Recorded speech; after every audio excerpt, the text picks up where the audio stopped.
Well, good morning again. I think it's the 24th of July or something like that. It's probably around 6:30 in the morning on a Wednesday in July, latter end of July.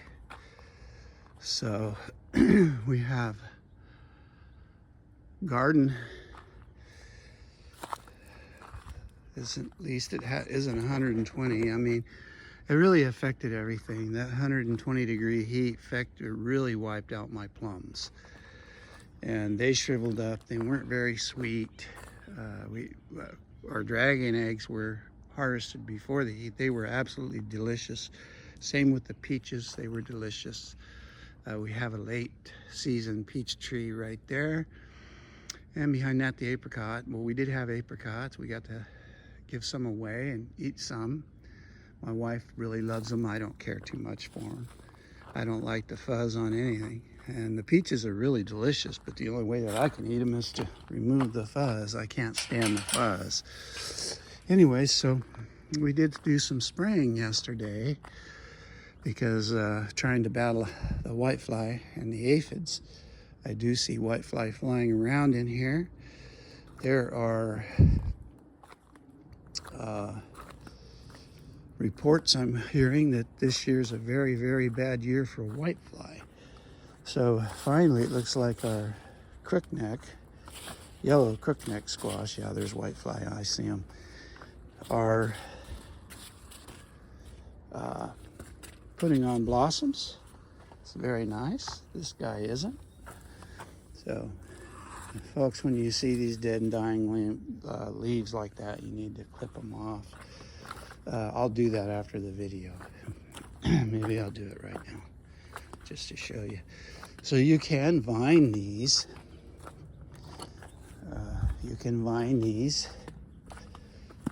Squash, any squash you can vine. So you just start clipping them off. See this one here, I don't know if that is burned from the heat, but it's gotta go. And then we find these that are laying on the ground. We don't want them on the ground, so we're gonna clip them off. This guy here and here. My back is really hurting me this morning, so I'm probably not gonna be able to stay out here very long. See, we have one laying right on the ground there. We want to get it out of there. I see some of these leaves that have some kind of diseases on them. We're gonna get rid of them. I'll pick them all up here in a minute. This one's not doing. This one's broken also, so we just gotta get down here to cut it to keep from cutting any of the blossoms. Sun's coming up. It's already getting warm. It's really not a fun day today. It's going to be pretty hot today. I can't remember if it was going to be 107 or 110. My short-term memory is really failing me these days. I don't know if this leaf curl, I'll have to do some research on these peppers. These guys are doing well. I still don't see any peppers on it. So last year, our pepper plants didn't start really producing until towards the end of the year, right? I think in August, September, something like that. So you can treat these as perennials, but I don't think I'm gonna try that this year. This guy over here, I saved it, put it in the garage, and put it in the window on the south side of the garage, and it survived. I put those beefsteak tomatoes the same way I did those, but when I brought them out here and put them in the garden, they died. So here's a cucumber, Armenian cucumber, and these are called garden sweets. So I usually grow straight 8s or something like that. So they have grown all the way up and over. They're even getting intertwined with the cherry tomatoes. Not worried about it. We're gonna strip this garden come September. I think I still have time to get a crop of cabbage in. Well, I'm hoping that our corn will be ready by first or second week of August, because we are so wanting to plant some cabbage and maybe even some heads of lettuce. These guys, I'm going to thin them out a little bit because we don't need that many. These are scallop squashed that we planted here a week or so ago. Yeah. So something ate this one right here. So we're just going to go ahead and clip them off. I did put out some poison, granular stuff. Works real well. You know, if I didn't put this stuff out, I see a lot of people, and I do the research on everything being organic, but I really haven't had a lot of luck with it. You have to be really proactive when you're using any kind of spray to fight off insects. But I guess you have to be extra proactive when you're using stuff like neem oil and the different things like that. So that's my hibiscus. We're just waiting for it to go to flower. But even these leaves, see, there's no parasites on there, no insects. And oh, is it tart? Woo! Oh, my goodness. Man. It's a butt kicker. So, I think I'm going to thin these out a little bit more. I don't know. I haven't decided between them two. So I only want 3 plants here, so I'm going to let them grow a little bit more and then figure out which ones I want to keep. I planted these in a circle like you would in a hill, but these guys here didn't come up. So let's see if we can find anything. Sometimes, I mean, I have a tendency to plant too deep. So see the white psyllium in that soil? You can see it. That is really good soil. This is some of the soil that I made for myself. Now, this little guy is having a struggle coming up. Little squash plant.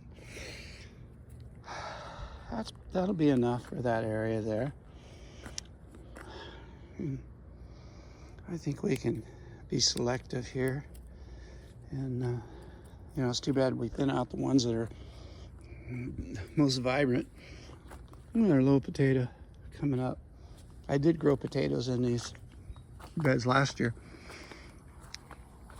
Armenian cucumbers. We have 1 cucumber. I made a dish yesterday with tomato cucumber salad. It was so delicious. I have some blueberry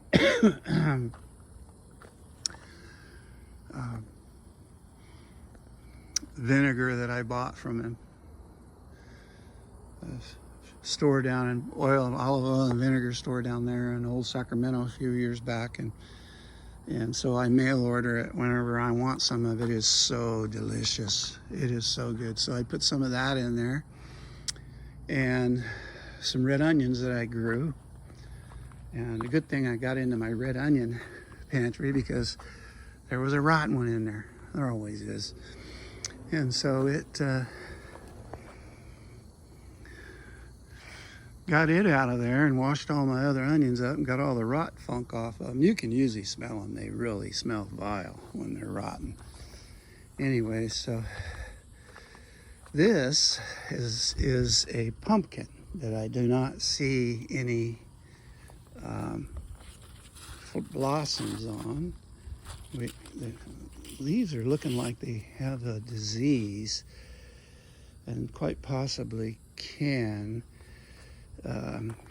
See, we have the, so I don't really understand, you know, trying to see it. There's no aphids there. I don't see any, but I know there's whitefly. There's something going on, because I don't know if what this is. Usually it's an indication there's insects, but I really should put my glasses on so I can see. But anyways, and so we're just waiting. We got potatoes. This bed here, last week I brought some of the soil that I made in and put it in here for my potatoes. And so I have a potato coming up right there. These other potatoes were planted pretty deep, so if they don't come up, I'll replant. I have the whole month of August to replant potatoes. And that's why we're going to put a fence around that garden up there, because we are going to replant. We're going to lay out those beds differently, and then we're going to replant and try to keep the deer off of them. And those potatoes that we grew, absolutely delicious, and I'm going to be making some potato salad and some other things. I was on my feet most of the day yesterday, and that's probably why my back is hurting me. But see, I have a really hard time growing beans. And beans are like one of the mainstays of survival food. You can dry beans, and then you can put them in a bucket and then put some inert gas down in there, and then light a match and lower it down into the bucket. And when the match goes out, that means there's no oxygen in there, because what you're trying to get rid of is the oxygen. You're trying to purge the oxygen out. Tomatoes are doing okay. I'm not seeing a lot of little ones here. I see this one. We do, you know, you can usually tell. You just touch the blossoms, and if they fall off, those seem to be set. So these are big beefs. And then Cherokee purple. Okay. I have to, I usually write down, and I wrote down on here they are, here it is, but it's starting to, so I planted these on the 3rd, and I'm just not seeing a lot of blossoms. I must not have my fertilizer. I must not have it even.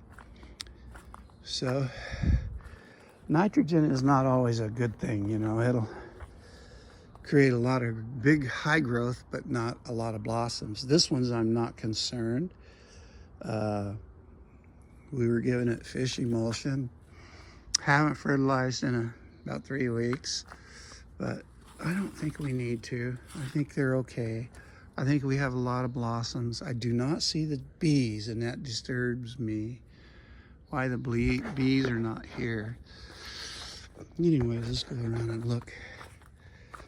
So we throw all of our kitchen waste in here. This is kind of like our compost / potato patch. Anyway, so here we are. I'm trying to learn how to be a cinematographer. So you don't make really quick moves with the camera, and you give, you know,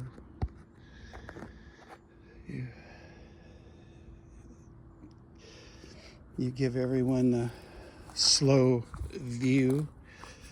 So I got some potatoes I laid out here in the garden. They got a little fungus or white fungus or something on them, and I'm going to try to see if they'll sprout. And if they will, then I'll plant them. I'm not worried about the fungus that's on them. So these right here, these tomatoes right here, are super sweet 100s, and I just love the way they stack them up. Man, that is so cool. And here we have one that's split open. Let me see if I can get it up here without hurting it. And here's something I've never seen before. At the ends of these, we get more growth, right? And so we go along here, and because this is an indeterminate, which I always thought the cherry tomatoes were determinate, but it says on the tag, where's the tag? It says on the tags, there and there, and I did the research, and they are indeterminate. So you can try to treat all of these plants like perennials, cut them back, and then put them in a pot and put them in your house. But I don't think I'll be doing that this year. It was a big hassle, and they died when I put them out. So, and one of them was trying, but that beefsteak, but it didn't take. Now look at the blossoms on here, and I'm not really sure if that's going. These blossoms are so small, but so are these, and the way they're set up, like 12 packs. And so we have these here that blossom, and now look, we have this growth coming off. So I have been cutting those off. I'm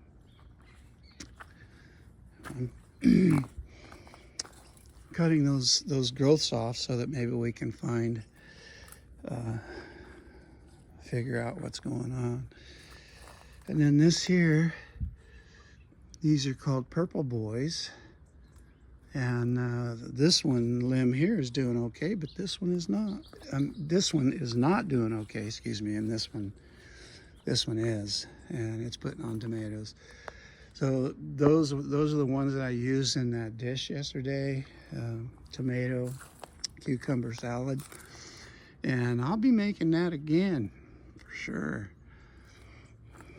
For sure. So here's another batch, but here we are again. They put out these branches with all these blossoms, and then once they set tomatoes, they do this. So I'm just curious. I've never seen that happen before on my other tomatoes. I'm not familiar with that kind of tomato behavior.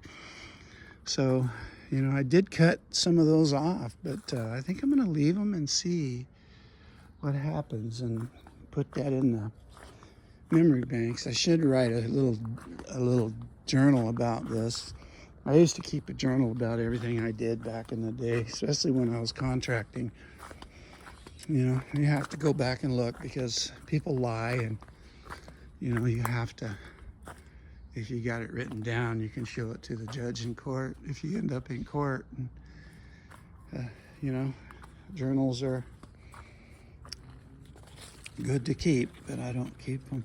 So we have some sun scald right here, and I had this shade cloth. This is a 90% shade cloth. And I'm not really, I think our plants need a little bit more sunshine than that, but they seem to be flourishing.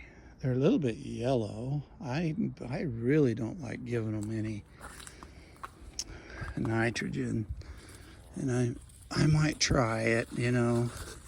And if they turn, if they turn green, then we'll just we won't do that, or we will continue to do that. But I don't like it because if you put it just on any plants too much nitrogen, you're not going to get any blossoms.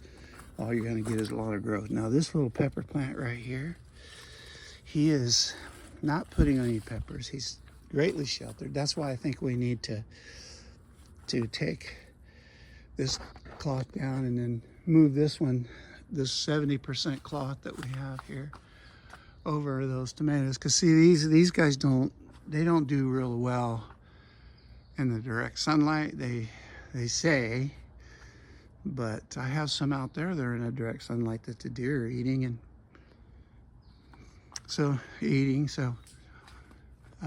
and they seem to be flourishing. But these guys are doing great right here with this partial shade. So when the sun comes up over there, it goes down over there. So this house will shade this garden in the hot afternoon, and that's what we want. I grew gardens. I need water. I grew, excuse me. I grew watermelons right here in a hill that I built, and we had a bumper crop of delicious sweet watermelons that year. So it looks like and I don't see whitefly coming out of my peppers. So yeah, these are chili peppers.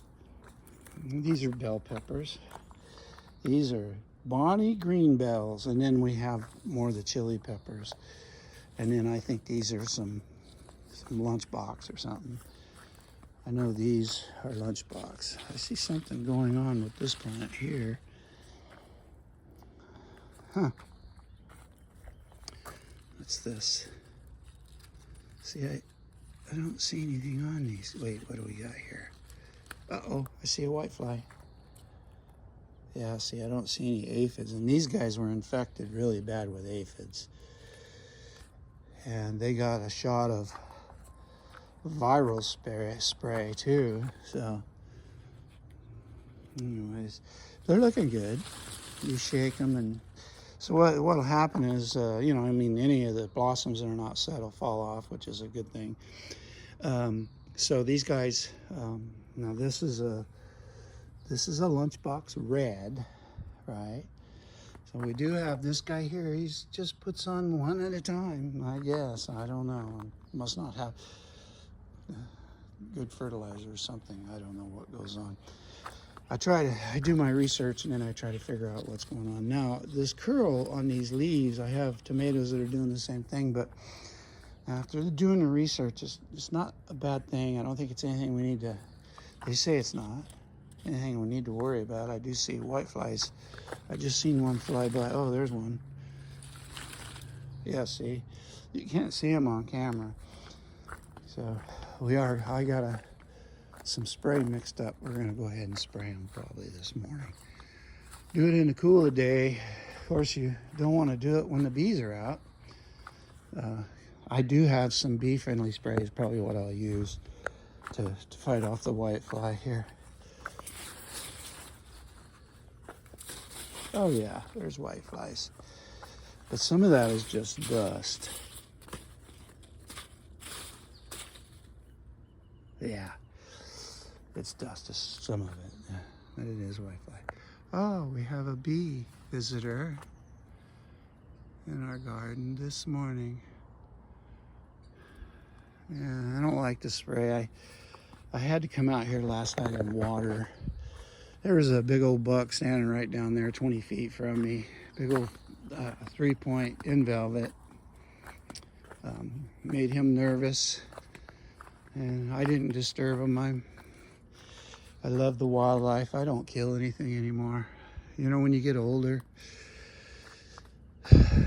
God softens your heart. Just like raising kids, you know, the last batch of kids, if you have a lot of kids, the ones that were come along later, the parents learn, and they're more tolerable than if not. But kids can be destructive, and they can be rebellious. So yeah, I just don't understand my beans. You know, over at the other house, when we lived over in Shasta Lake on the suburb over there, we grew a lot of beans. We really had a lot of beans. We grew, you know, we grew pole beans. And I tried to grow pole beans. These are bush beans. I tried to grow pole beans over there, and they just didn't take. But look at the blossoms. Oh my, see, that one didn't set, so it quit. See, these got tomatoes on them. All of these blossoms are set. So look at this. I mean, there is gonna be a batch of tomatoes on this little plant. So, and if we fertilize, we're probably gonna fertilize with Miracle Grow, because that's what I used last year, and I had such an overabundance of tomatoes. And so why change, right? When things work, don't try to fix it. So I'm gonna wet these potatoes down this morning. We do have a problem with aphids over here, and I sprayed last night. Yeah, look how infected that is with aphids.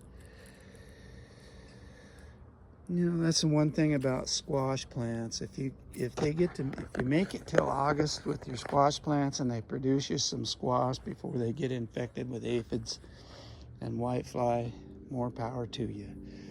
You were blessed.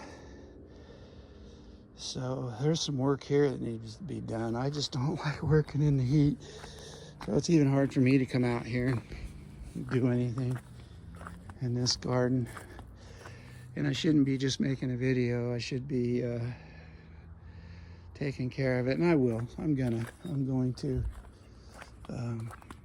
figure out what I did with my spray. I think I put everything away, which is smart.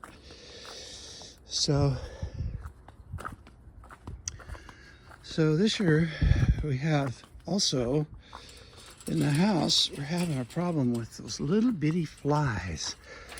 And I went and got strips, and I got some black flag, and I went and got some of those sticky strips and fly strips, you know, like the old kind, coming around thing, and you pull the strip out and you hang it. I didn't get any of those because I'm not seeing a lot of those anymore.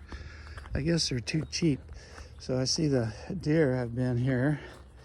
Look at this cantaloupe right here. He'll be okay, and in fact, he might be better off. Right? Because they say if you want a bigger fruit, if you have a melon that comes on and you want a bigger fruit, that is strange. That's growing a leaf out of it. Never seen anything like that. We'll see what happens here. But anyways, that's a cantaloupe, and that's what deer ate the end off of it. So I'm not worried about these cantaloupe out here, although it is putting some nice cantaloupe on. And when these cantaloupe when they're done, they turn yellow and they'll fall off. The stem will slip from the fruit. And looks like we're having a good cantaloupe crop this year. Watermelons, not so much. But there's a bee visiting that. There he goes. So, you know, we have 20 acres here, and back in the back there, I have found wild honeybees and bumblebees. They set up shop in those hollow oak trees. See, here we are again. You know, blossom end rot, odd-shaped fruit. Here's one. Maybe it won't be like that, but it almost looks like it's shriveled. You know, and another thing that I noticed, there's another one. One thing I notice about these, and I think these will probably all be like this, but I am absolutely not going to buy that strain again. I'm going to go with some emeralds or something like that. These guys right here, they're Indiana stripes, and I should have planted two different kinds of watermelon. But I wanted striped watermelon. I like those stripes, especially seeded striped watermelon. And that seemed to be a mistake. So we won't be, let me see if I have any whitefly. No, I don't see any. So we do have the honeybees are finally out here. These guys will wait until the sun gets on them before the flowers open up, and that's probably why we're not seeing the honeybees. So the fruit set on this is really, really good. I gave them the fertilizer, even fertilizer, and some blossom set fertilizer that helped them, and they started setting blossoms right away. But so I don't think it's my chemical. I think it's just this strain, because we have the bees, and what they say is it takes 7 times for these female blossoms to be. Look at this guy. What are you doing down there? You need to go up here. See if I can get him through there without, without breaking him. I do that. I forget what I'm doing. Anyways. So this home and this 20 acres is dedicated to God. That's why it's so peaceful here, I believe, because we honor God and we praise Him, and we know that everything we have came from Him. So we are super grateful. And like the old man said, it's kind of funny, but like the old man said, God is great, beer is good, people are crazy. So I'm beginning to understand how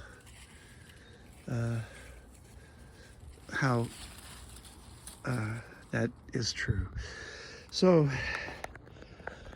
I'm not going to a church right now. I really don't plan on going to any churches. But when God moves on my heart to go, I will probably visit a church. I'm not really wanting to get involved in any church groups or anything like that. I have some bad memories of that, and so I won't be doing that if I do go back to church. And well, I don't know. You never know. Take it slow.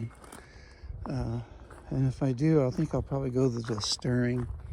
I have some friends that go there, so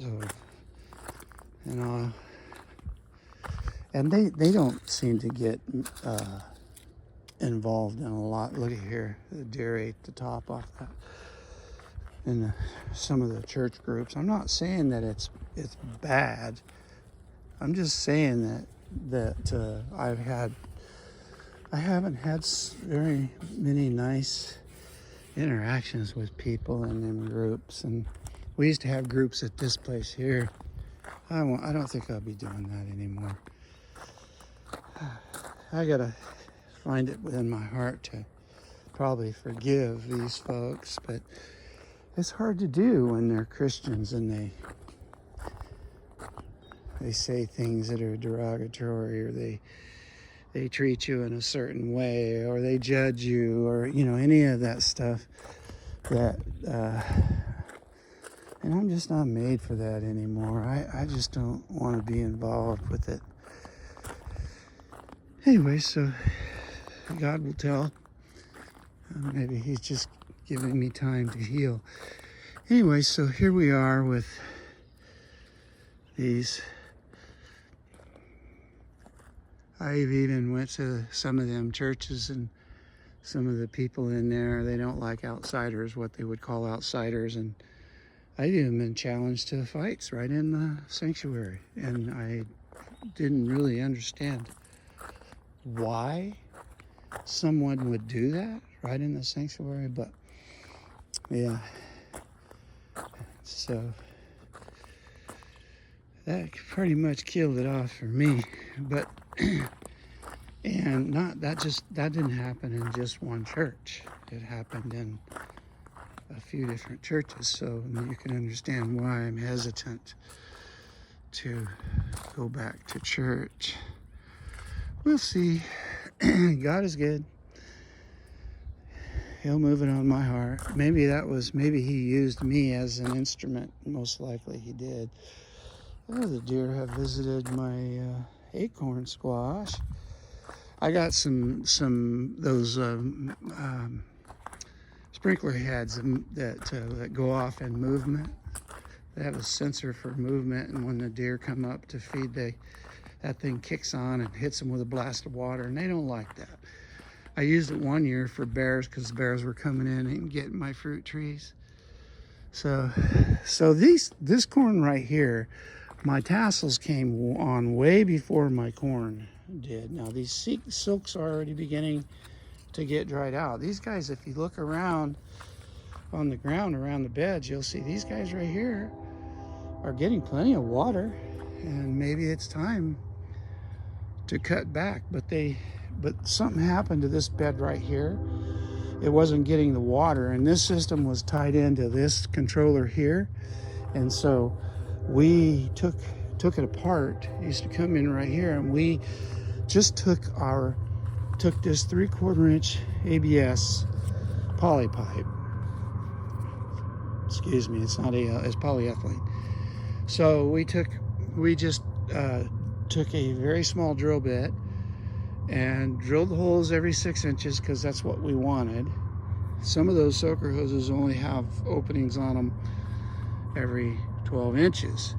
And we need a better coverage than that. If we're not going to water with sprinkler heads to cover the whole thing, we need to have that, because throughout the years that I grew fruit trees, and I grew everything I grew. It's better to water from the top down. And I even covered my soaker hoses up. But the problem with soaker hoses being covered is you can't see if they're working, only by looking at your soil. And sometimes it got past me because the soaker hosers were plugged. And by the time I noticed the guys wilting or not growing, it's too late. They aren't going to do any better. So even if you increase and fix it and get the flows back. So I'll be glad when this here corn is done, so that I can pull it out and get my garlic started in here. We had a really big bumper crop of garlic, and it all did well except for one bed. And unbeknownst to me, and that was in this bed over here with the beans are growing, unbeknownst to me, it wasn't getting enough water. See, and that's the thing. That's the problem with some of these soaker hoses. You really have to pay attention. And you got to check your soil moisture all the time. So, and they say if you stick your finger down in there, see, it's not wet enough now, and I watered it last night. And it's got these kind of foam-like soaker hoses, and they get stiff, and then they don't work anymore, and they get plugged. So we're gonna gravitate away from these guys. We're gonna pitch them in the garbage when we go to grow. This will be another garlic bed. It'll start later than the rest. This will be a garlic bed. This acorn squash is not put on any acorn. It's a winter squash. We like to grow those winter squash so that we can have them throughout the winter. And then these are lima beans over here. We got a lot of blossoms, but we don't have a lot of fruit. So maybe, yeah, wonderful thing is it doesn't have white fly or aphids. So the deer just ravaged this one. I don't care. I just wanted, this was an experiment. I just wanted to see what would happen. I mean, I have these goofy chicks down here at these, oh well, never mind, sorry. Anyways, I have people telling me that the deer won't eat nightshades. And I can tell you they will. Okay, so I guess that's about it.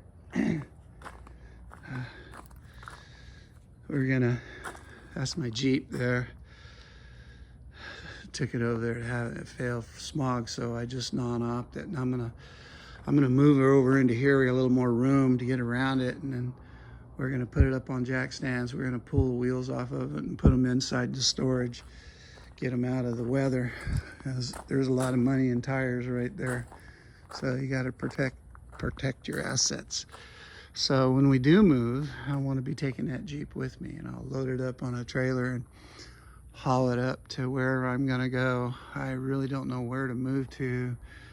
I have a friend in Idaho. I have a friend that moved to North Dakota. I don't want to go up there in the blowing sideways snow in North Dakota. And I like Idaho, but there's so many Californians that have moved up there and drove the real estate prices through the roof. So the real estate prices and the rentals rates have went up nationally, all across the nation. So here's the backside of these tomatoes. Yeah, we're gonna have a big crop here pretty soon. Okay, I better cut this off. God is great. Thank you for watching.